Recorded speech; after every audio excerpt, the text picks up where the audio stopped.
Pennsylvania juvenile justice, community protection, victim restoration, youth redemption. At first glance, they look like conventional young people out working in the community, picking up trash, working at a recycling facility, and helping to build a home for Habitat for Humanity. But these young people aren't typical. They're all juvenile offenders, arrested for crimes as minor as stealing a bike and as major as selling drugs. And the community service work they're doing is one of the ways they're paying back their communities for the crimes they committed. Business as usual, not in the juvenile justice system here in Pennsylvania. Hello, I'm Emmanuel Casamatis, Senior Judge of the Court of Common Pleas in York County. For the next several minutes, we're going to explore a new approach to dealing with juvenile crime. It's called balanced and restorative justice. And here in this county and across the Commonwealth, it's changing the way we conduct the juvenile justice process. Balanced and restorative justice is a direct response to a dramatic shift we saw occurring with juvenile offenders back in the early 1990s. At that time, more and more juveniles were coming into our courts charged with serious crimes, such as firearm possession and assault with a deadly weapon. We were seeing what criminologists called a new type of juvenile offender, but we were continuing to treat them in the old ways of our justice system. The common perception was that we either locked juveniles up and threw away the key, or we slapped them on their wrists and sent them on their way. It wasn't long before criticism was mounting from all sides. Our system was really under attack from just about everybody. The juvenile justice is a failure, probation doesn't work, we had serious aggressive offenders that were doing serious harm to community members, and the community was looking for adult time for adult crime. Everyone agreed that our system needed to be overhauled. The question was, how? Clearly, our citizens have a right to be safe in their communities. We understood that crimes can indeed change a victim's life forever. But we also understood that many of the juveniles who come before our courts, and in fact most of them, have a great deal of potential. And most of them also are very interested in making amends for what they did and can do that.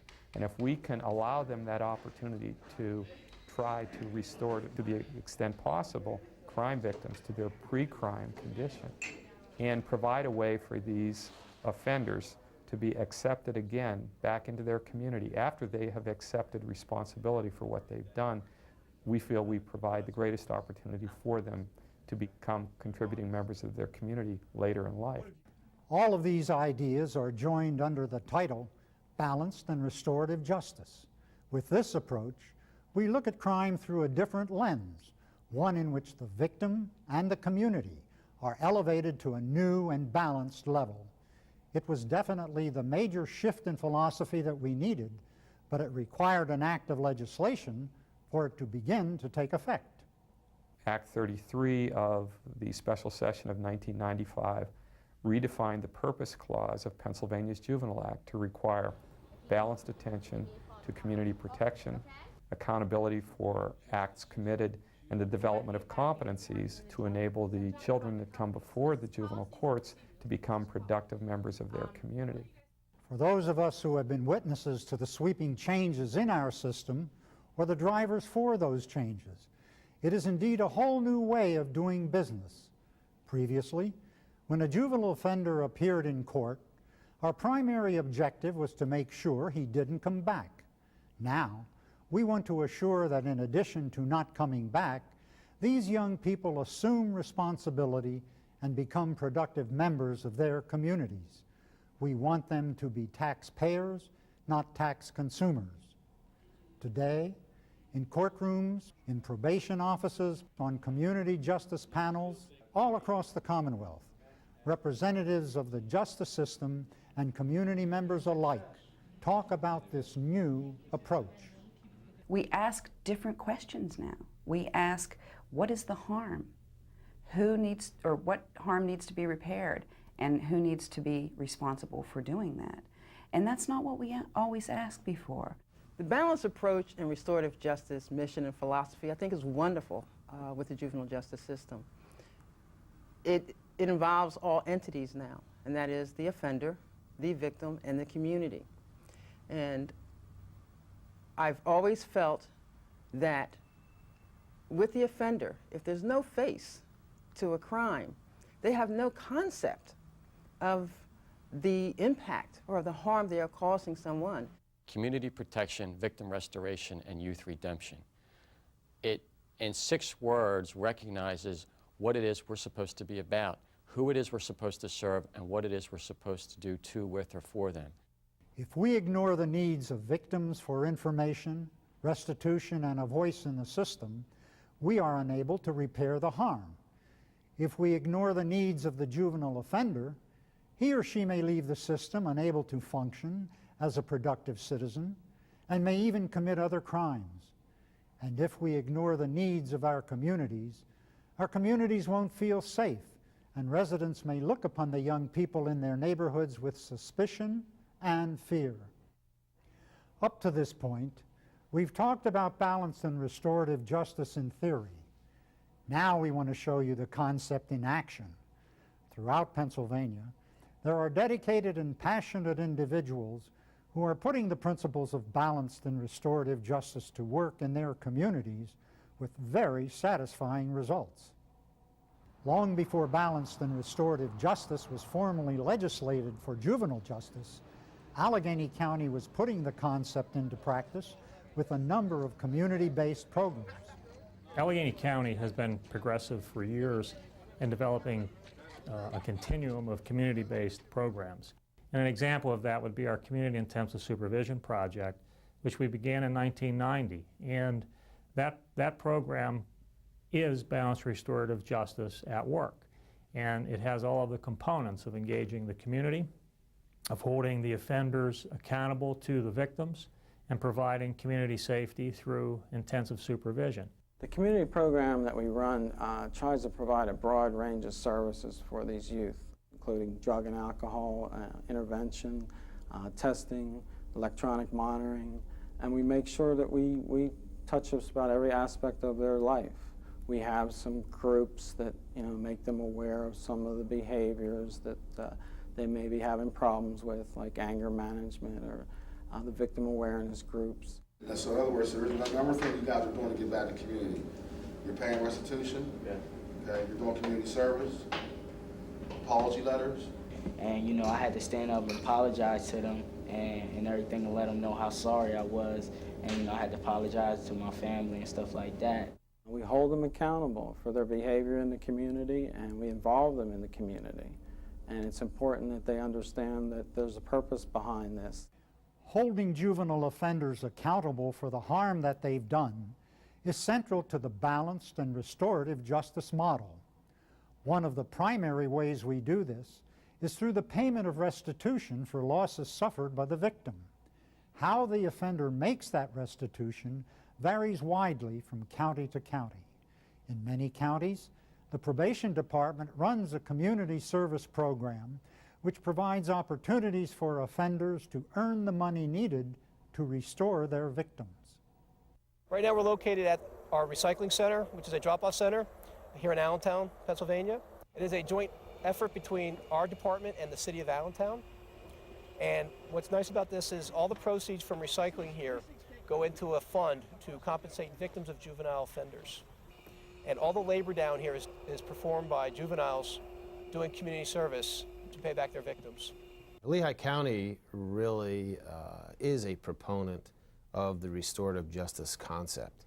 I think to us, restorative justice is a concept that is not so much seeing kids individually behind a desk.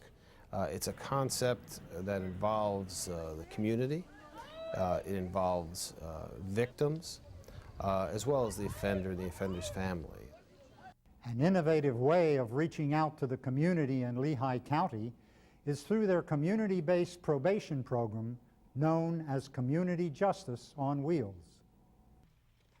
Basically, I go out in the morning, ride to school, see clients periodically, and then go out and make home visits for those kids that aren't in school. There's a lot more eyes in the neighborhood. When the neighbors see me riding up, they know that this particular kid is on probation, and sometimes when I'm either approaching the house or leaving the house, they may stop me to say, hey, he's been staying out later at night, or he's not coming in when he's supposed to, or I see him hanging out on the corner with 2 or 3 other people later at night than he should be out. In Philadelphia, the Juvenile Court has developed a program to increase community protection through their Youth Violence Reduction Project, or YVRP. In this program, youth partners, as the offenders are called, receive frequent unscheduled visits in their homes from their probation officers. The goal is to ensure offenders are following the conditions of their probation. One of these weekly visits occurs at night on what's known as targeted patrol. During these visits, probation officers are accompanied by plainclothed police. The Youth Violence Reduction Project was started in June of 1999 as a collaboration of various city agencies and the courts as a response to the high homicide rate in the 24th and 25th police districts of Philadelphia. We decided to target 100 youth partners, 24 years of age and under, who were most likely to kill or be killed. Balanced and restorative justice also takes into consideration the need to find ways to develop competencies in the juveniles under court supervision. We do that by developing programs and approaches which recognize and promote offenders' strengths, teach them job skills, communication and problem-solving skills like anger management and decision-making, and the value of education. In Lehigh County, the Probation Department and Moravian College have teamed up to create a highly successful program called, well, TEAM, T-E-A-M. It stands for Teen Enrichment Through Advocacy at Moravian. More simply, the name describes a mentoring program involving college students and juvenile offenders. For the young people from Lehigh County, it gives them a chance to have exposure to a college campus, which is something that they might not otherwise have had. And we work very hard to get them out about on the campus. We do a campus tour, we do things like take them to the computer center, to the gym, to the library, and try to get them to a point where they feel like a college campus is not a mysterious place, and college students are not mysterious people, and perhaps one day they would be college students too. We've talked about restoring the victim and repairing the harm that juvenile offenders have caused. But what else are we doing for victims under the balanced and restorative approach? Turns out, plenty. The Juvenile Act, or Act 86, has allowed victims to have a voice in their own case. You know, it's always been the state versus whomever the defendant was, and the victim was not involved other than being told what the outcome of the case was, perhaps. Now they have voice in every step. Sound like a radical idea? Actually listening to what victims have to say? It's not, but we weren't doing it before balanced and restorative justice. Victim participation in the juvenile court system was unheard of, if not very rarely seen, prior to the change in the law. And it's ironic when you think of this in context, because victims are the involuntary participants in the juvenile justice system. They don't sign up to have their houses burglarized or their property stolen. One of the greatest changes, though, through the balanced restorative justice movement is that the victim is a major player and has the opportunity to very clearly inform the community and inform the court of how important they are, and that they become important to a probation officer, that they are one of the parties that a probation officer, through the normal course of their duties, must interact with. It's not optional. In restorative justice, one of the basic premises is that there is harm done to a person. I think it would be rather hypocritical of each of us to identify the harm done to another person. It's up to the victim themselves to say how they were hurt by an event. And if we don't understand the harm that was caused, then we're not able to help offenders repair that harm. Victim-offender conferencing is one way we can help victims begin to recover from the harm that was done to them. In Lancaster County, a program called LAVORP, the Lancaster Area Victim Offender Reconciliation Program, enables victims to meet with their offender, talk about how the crime affected their lives, and try to agree on a means of restitution.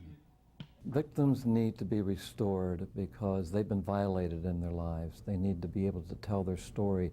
They need to understand what happened to them, and they need to understand the offender, the person that did the crime to them.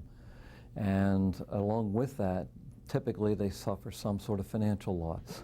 So they have this opportunity in coming to a joint meeting and presenting their losses to work out with the offender just what it is that they have lost, and presenting the documentation for their losses and discuss it with the offender and work out some sort of arrangement financially to repay that. And what about the community where the offender committed the crime?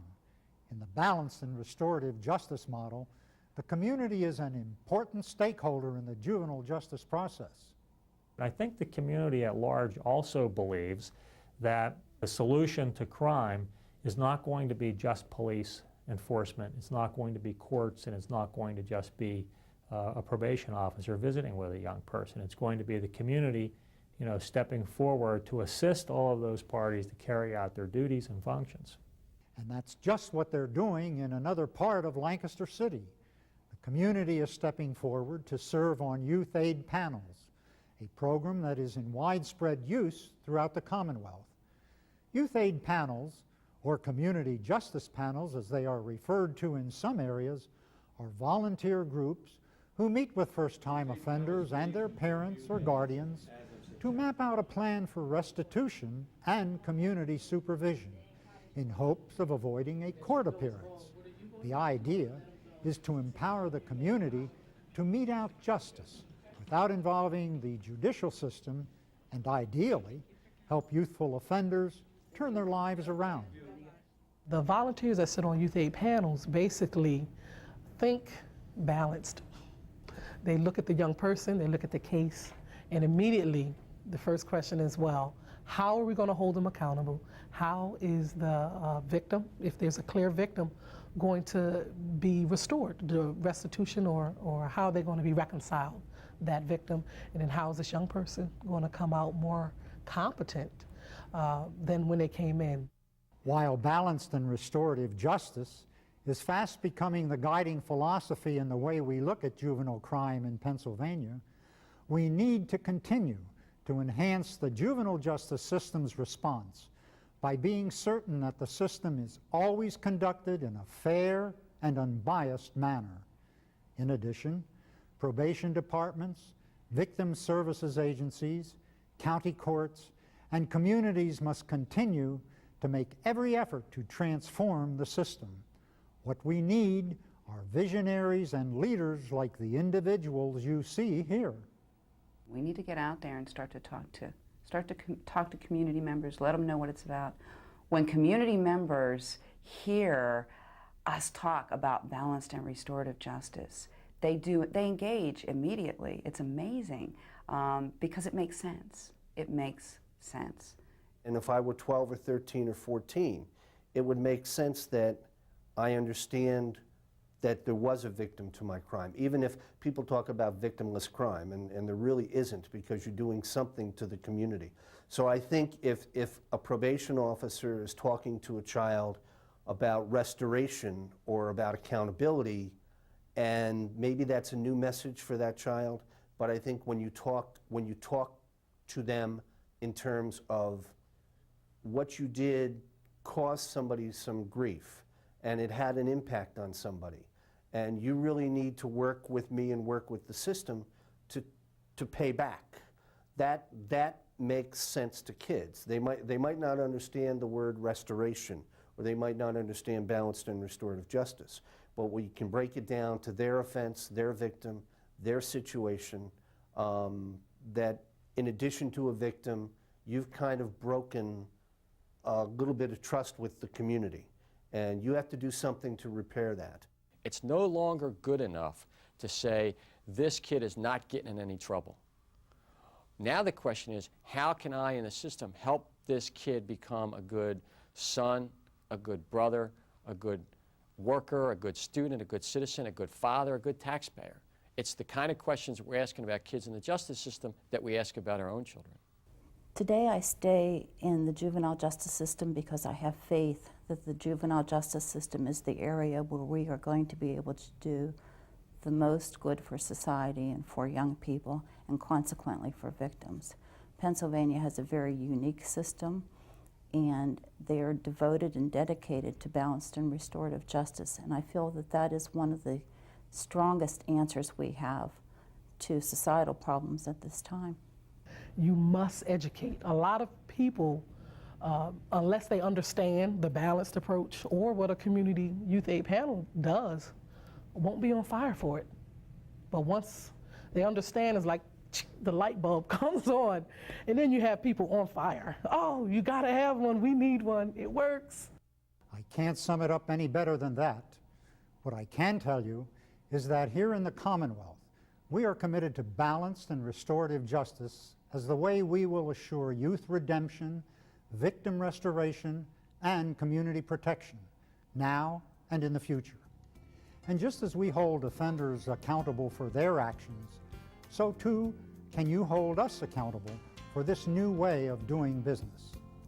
Now that we've explained what we're about, won't you join us in meeting these goals and attaining this vision for Pennsylvania juvenile justice?